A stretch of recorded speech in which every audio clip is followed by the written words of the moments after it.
이렇게 살면 되는 것인지 불안해한 적 있으신가요? 목표나 꿈이 있는데 제대로 가고 있는지 혹시 걱정이 되시나요? 그렇다면 우선 자신의 삶을 객관적으로 관찰해 봐야 합니다.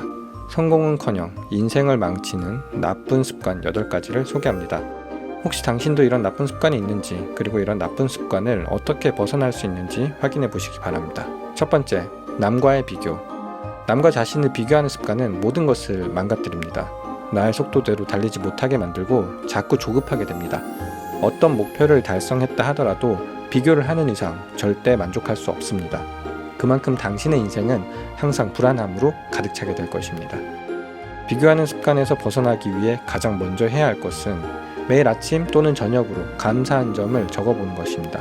아무리 사소한 것이라도 괜찮습니다. 매일 감사한 점 3개만 적어봅시다. 생각보다 당신은 많은 것을 가지고 있고 이미 이루었다는 것을 알게 될 것입니다. 두 번째, 안전지대에 머무르기. 편안하다는 것은 당신이 지금 안전지대에 머물러 있다는 뜻입니다. 안전지대는 당신의 꿈이 죽어가는 곳입니다.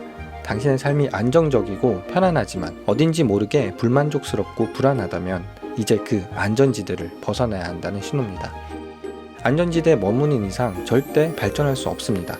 당신의 잠재력을 100% 발휘해 꿈꾸는 인생을 살기 위해서는 안전지대에서 벗어나 반드시 새로운 도전을 해야 합니다. 안전지대를 벗어나기 위해서는 작더라도 변화를 시도해야 합니다. 무언가 해보고 싶었거나 해야 하는 것도 있는데 못하고 있다면 지금 당장 시작해 보시기 바랍니다. 도전을 해야 새로운 것을 배우고 한 뼘 더 성장할 수 있습니다. 처음부터 거창할 필요는 없습니다. 작은 도전으로 작은 성공을 먼저 맛보는 것을 목표로 하시기 바랍니다. 세 번째, 포기하기. 실패하는 가장 확실한 방법은 포기하는 겁니다. 무언가를 시작했다면, 그리고 그 방향이 맞다고 확신한다면 일단 절대 포기하지 않는 것을 목표로 삼기 바랍니다.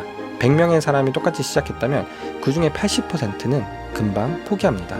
나머지 20명 중에서도 16명은 끝까지 완주하지 못하고 1년 정도면 결국 포기한다고 합니다. 당신이 끝까지 버티기만 한다면 결국 상위 4% 안에 들 수 있습니다.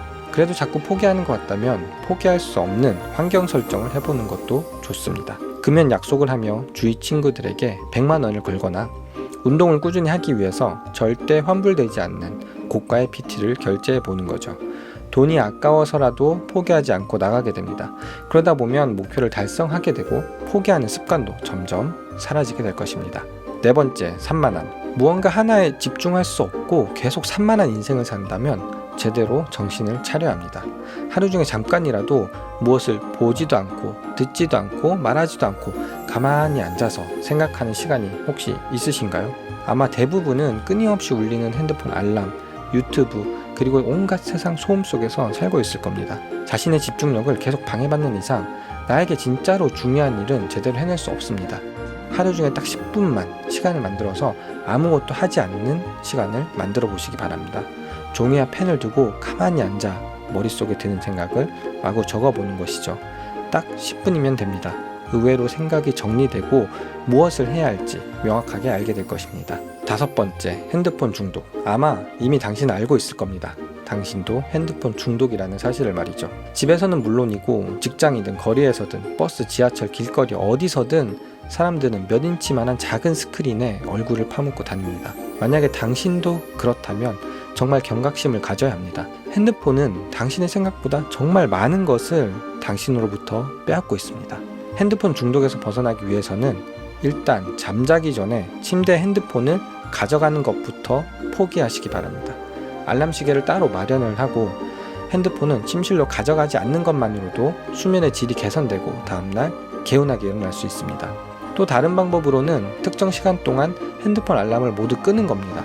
자기 전 1시간 또는 출근 전 새벽 1시간 동안 핸드폰의 모든 알람을 울리지 않도록 자동으로 설정해 놓는 거죠. 적어도 그 1시간 동안 핸드폰으로부터 벗어나 당신만의 온전한 시간을 확보할 수 있습니다. 여섯 번째, 완벽히 준비가 될 때까지 기다리기. 조금만 세상을 둘러보면 당신보다 훨씬 준비가 덜 되었고 부족해 보이는 사람인데도 불구하고 이미 성공해서 많은 돈을 벌고 있는 사람을 쉽게 찾을 수 있습니다. 그 사람과 당신의 차이는 준비가 다 되길 기다리지 않고 그냥 시작을 했다는 거예요. 아마존의 창업자 제프 베조스는 70% 정도의 준비만 되면 바로 시작을 하라고 말합니다. 완벽히 준비되길 기다리는 이상 절대 시작할 수 없습니다. 70% 정도면 충분합니다. 바로 시작하시기 바랍니다. 7번째, 멀티태스킹. 여러 가지를 한 번에 다 잘할 수는 없습니다. 동시에 여러 가지 일을 하려고 한다면 당신은 반드시 실패할 겁니다. 여러 가지를 그럭저럭 어느 정도 수준까지는 할지는 몰라도 절대 성공할 수는 없습니다. 여러 가지 일을 한다 하더라도 동시에 하는 것이 아니라 한 번에 한 가지씩 해야 합니다. 지금 하는 그 한 가지 일에 최고의 집중력을 발휘하고 그 다음 일로 넘어가야 합니다. 8번째, 불평불만. 불평불만 하는 것은 별 문제 없다고 생각하는 사람들이 많습니다. 하지만 불평불만을 계속 하다 보면 당신의 뇌는 그것에 익숙해져서 무엇을 하든 부정적인 측면만 바라보게 만듭니다. 그 어떤 것도 시작할 수 없고 그 어떤 것에도 만족을 찾을 수 없는 사람이 됩니다. 당신도 모르게 불평불만을 입 밖으로 말하고 있다면 그것을 한번 기록해 보시기 바랍니다. 당신이 하루에 얼만큼 불평불만을 하는지 객관적으로 파악하는 거죠. 그 결과를 본다면 아마 당신의 생각이 바뀌게 될 겁니다. 우리의 인생은 습관으로 이루어집니다. 성공을 하고 싶다면, 원하는 인생을 살고 싶다면 좋은 습관을 만들기 전에 당신이 가지고 있는 나쁜 습관부터 끊어내도록 노력해 보는 것은 어떨까요? 감사합니다. 쌤작가였습니다.